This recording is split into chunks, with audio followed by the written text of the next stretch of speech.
Hello everybody, welcome back to Road to Master. Hope you're all having an amazing day. We're starting off with the white pieces against a 1901. And our goal today is to keep the 1900 status. This is a battle for 1900 by both of us. Whoever loses will no longer be in that club. And luckily we have a Caro-Kann, 2 knights, one of our favourite lines, and we know this a fair amount. Bishop G4 is a bit of a move order. Usually they go Bishop G4 before takes. Plays slightly different, but you know, we know what we're doing, hopefully. Hopefully is the key word there. They've gone into actually a very interesting line here. With Bishop takes F3. So, when I try to think of the 2 knights Caro-Kann, I usually try to think of the way as in each player plays. So, I always think black wants to try and trade off pieces, while white is trying to not trade off pieces, basically, and keep the play on the board. So yeah, basically that's the way I think each player plays, and you need to make your plans around that. So black's plan is going to be a knight F6. This usually isn't a good move because the queen's on E2 with the mate. We've seen that before. But yeah, so this is sort of unfamiliar territory, I want to say. We'll go Bishop C4 because that's just a nice move. I mean, you're straight away threatening things. Ooh, there's got to be stuff here, right? I really want there to be stuff here. I think D4 is the move. But this, yeah, D4 and then maybe like a knight G5. We'll go for that. C3 if the knight moves is fine. We could alternatively pin the knight to the queen. I don't think that does anything though. And we just look like we have a nice game going on. We've got some nice pieces. All very active as opposed to our opponent's one relatively active half-developed piece, I guess. We've got quick castling is coming. I wonder if knight G5's actually a move. Probably not, to be honest. Again, if the queen was on E2, maybe, because you've got threats of knight takes, queen takes, with some mating ideas. Unfortunately, it does not quite work. Bishop G5 looks nice. I don't see why we can't do that. We've got to be a bit worried about, not worried, but cautious of Bishop to E7. Just looking to sort of trade things off with the bishop sort of being undefending on G5 as well. It's not really amazing, I don't think. So I think castles is probably just the way to go. And play this safe. They can take and kick us out again, but who really cares? To be honest, I definitely don't. And yeah, this is strange. A strange-ish position. It's like out of move order. Which is interesting, I guess. We could throw in takes, but knight there blocks our puny attempts at checkmate. So we're just going to go ahead and take the knight. No harm, no foul. Take the knight. And we've got to think of a good square for this queen. We've got to cover this pawn. And we don't want to be in anything that can hit us immediately. So maybe a queen h4 is a potential idea, with threats of like bishop d3 after castles. Very interesting. Bishop g5. I actually don't mind that, you know. And if there's a bishop e7, we've got a bishop g5.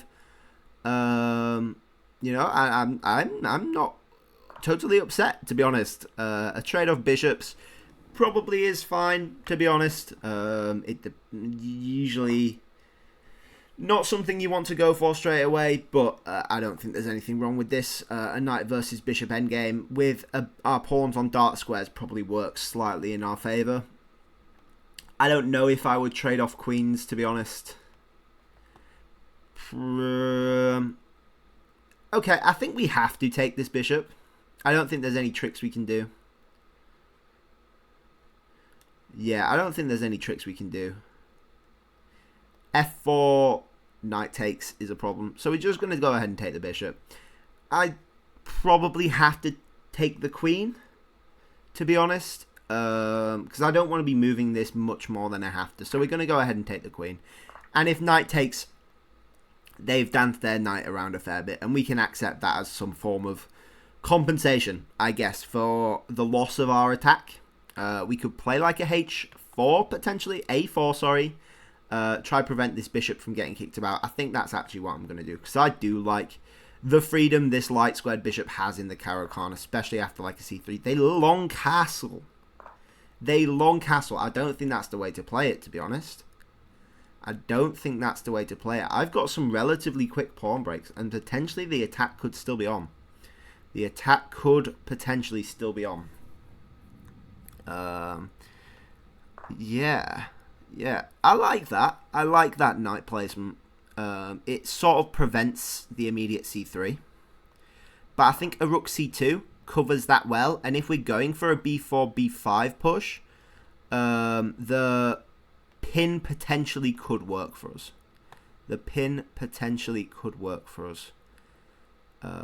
They're looking to push, which would potentially be annoying.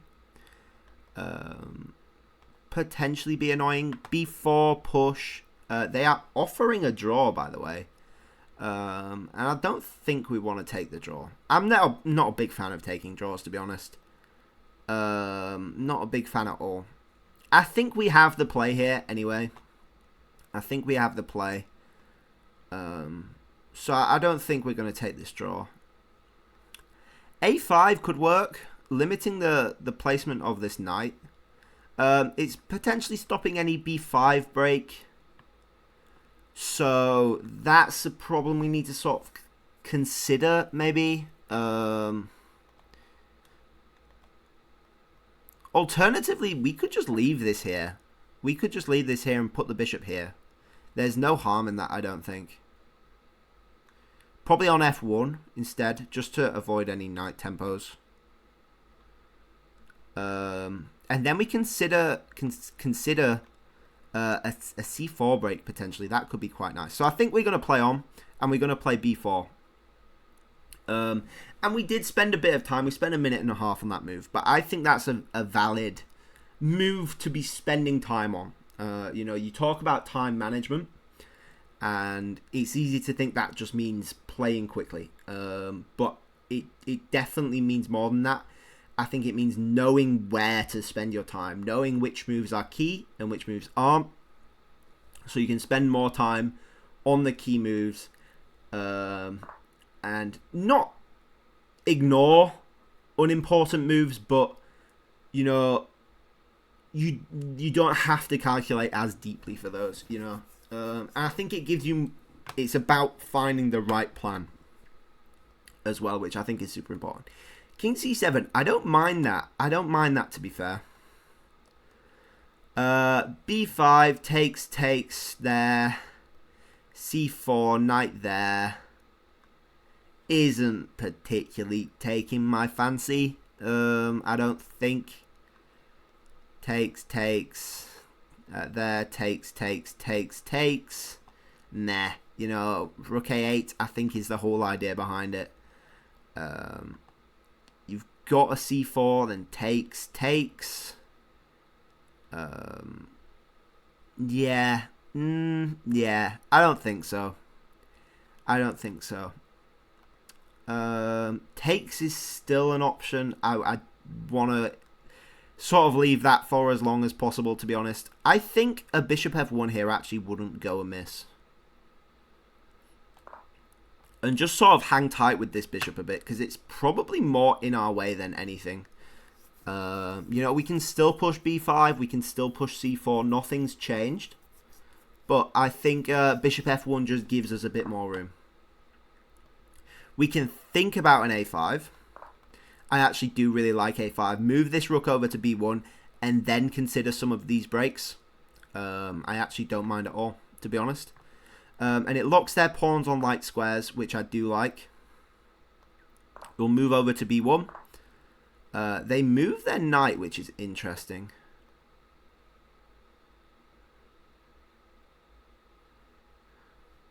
I don't want to take this. If I push, you know, we've got potential of losing the a5 pawn. So maybe we just shift our weight over to the center for a bit. You know, they don't really have any pushes. We can start working on our own pushes over here. We can think about bishop c4 again, looking for potentially a deep push, or maybe even c4 with a little fianchetto. A cheeky little fianchetto wouldn't really go amiss, to be honest. Knight there. Sure, you can. I guess. Push doesn't work. There, knight there. You could potentially go like rook f3 even, would be nice. I actually like that. Yeah, I don't mind that at all, to be honest. I don't mind that at all. Gosh. Yeah, and let's play a G. I like a G3. I think it's a very flexible move for this bishop. Gives us more space on these diagonals. We can think about taking, but I don't want them to take with the C pawn. So we're not going to do that for now. Maybe a rook C1, maybe a rook B1. Rook B1 I like, and then we're looking for the C push. You don't want to commit too hard and regret anything, to be honest. So we're just sort of playing flexibly. And the way our time's going, maybe we should have taken the draw. Maybe we should have taken the draw, but you know me. I'm not one to take draws like that. King F1 potentially just to stop any rook invasions straight away. Could be a good shout, but I think we probably need more speed with these pawn pushes. Ooh, they go there. Well, then we just get the immediate c4, right? And we win the piece. We win the piece, and they resign. We have survived 1900. Thank the Lord. That was a silly mistake from them. You know, there was no need to break that. And this is a very, very interesting position because it's relies so much on your patience. I think f6 was a mistake. You sort of like this square for the knight. If not, you're sort of retreating a bit too much. I'm covering these squares quite well. I like our c4 push. I think I need to calculate it a bit more because you're potentially opening files for them. But with this light squared bishop, it looks quite nice. It looks quite nice, to be honest. Hitting this b pawn after d5 potentially. I'm not sure. I think we have the advantage here, but to be honest, it probably is drawn. It was a case of them wanting the win too much against our low time. They overcommitted. It's a simple calculation error, to be honest. Nothing else to it. King takes. Probably not. Still not even good because I've got rook e1. Check. And I probably win a pawn at least with bishop takes after all of that stuff. But yeah, let's have a quick look. I think we had a relatively high accuracy there. 96.9. Ooh! Ooh! Wow, that's very high. That is very high. 2450 versus 2300. That's amazing, to be honest. We had an inaccurate opening, 97.4. Very interesting. Let's have a look at this then. Caro-Kann, like I said, the move order very interesting in this game. We knew what to do with h3. Queen takes, blah, blah, blah. And then it's bishop c4, which is actually the inaccuracy. It wants the immediate fianchetto, which seems strange to me. Castle's a bit of a mistake. Good move. Still fine. And then queen h4, again, probably not the best move, but I think it drums up some interesting play. Probably leads to a draw with the two rooks.